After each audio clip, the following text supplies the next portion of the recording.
독서를 하려면 반드시 먼저 근본을 세워야 한다. 배움에 뜻을 두지 않았다면 진정한 독서를 할 수가 없다. 배움의 뜻을 두려면 반드시 먼저 근본을 세워야 한다. 근본이란 무엇인가? 효도야 공경이다. 먼저 효도하고 공경하는 일을 힘써 실천한 후에 근본이 세워진다면 배움은 자연스럽게 스며들 것이다. 배움이 자연스럽게 몸에 배어들었다면 독서의 단계를 별도로 찾지 않아도 된다. 조선 후기의 학자 윤기는 이런 글을 남겼다. 옛사람들 중에 아침에 밭 갈고 밤에 독서한 사람 경전을 끼고 김을 맨 사람 뗄나무를 지고 다니며 암송한 사람 몸이 아픈 중에 독서한 사람 옥중에서 글을 배운 사람도 있었으니 어찌 오래도록 이런저런 일에 얽매여 읽고 싶어도 읽지 못했다는 핑계가 있겠는가. 다만 독서의 뜻이 없는 게 걱정이지. 공부에는 때도 없고 핑계도 없다는 뜻이다.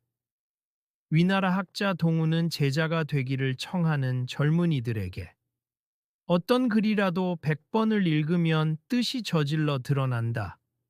고 말했다. 꾸준히 읽다 보면 그 속에 담긴 뜻을 자기 것으로 만들 수 있다는 뜻이다. 이런 스승의 말에 자기는 집안일에 바빠서 도무지 책을 읽을 여가가 없다고 답하는 젊은이들이 많았다. 그러면 동우는 그들의 궁색한 변명을 꾸짖으며 이렇게 말했다. 농사일이 없는 겨울 한적하고 배난한 밤 그리고 일을 못하는 비 오는 날 등 세 가지. 여가가 있지 않는가 독서 사며라는 말이 여기서 나왔다. 자식에게 무조건 책을 읽으라고 재촉하지 말고 이런 식으로 책을 읽는 즐거움에 대해 말을 하면 좋지 않을까? 정약용이 살던 시대에는 독서가 인격을 바르게 세우는 중요한 수단이었다.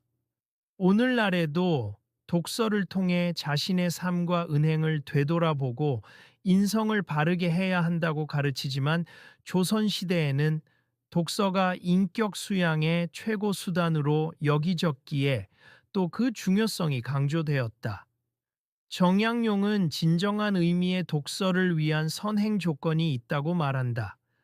배움에 대한 진정성과 의지가 확고해야 독서의 참맛을 알게 된다는 것이다. 그런데 배움에 대한 진정성과 의지에도 선행 조건이 있다. 그보다 먼저 효도하고 공경하는 일을 일상 속에서 실천해야 한다.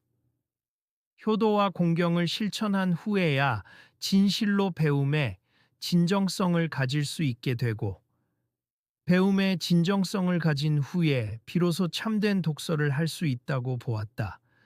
정약용은 독서를 한 후에 그것을 토대로 실천하는 게 아니라 생활 속에서 실천한 후에 독서를 해야만 효과를 온전히 이루어낼 수 있다고 보았다.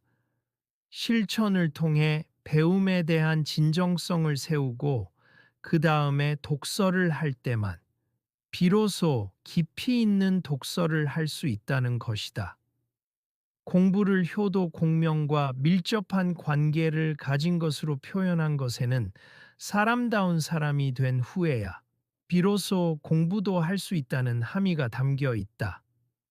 최소한의 가정 윤리가 몸에 밴 후에야 배움에 진정한 뜻을 둘 수 있다고 본 다사는 그 진정성을 토대로 책을 읽을 때만 독서가 깊이게 되는 것이라고 말하고 있다.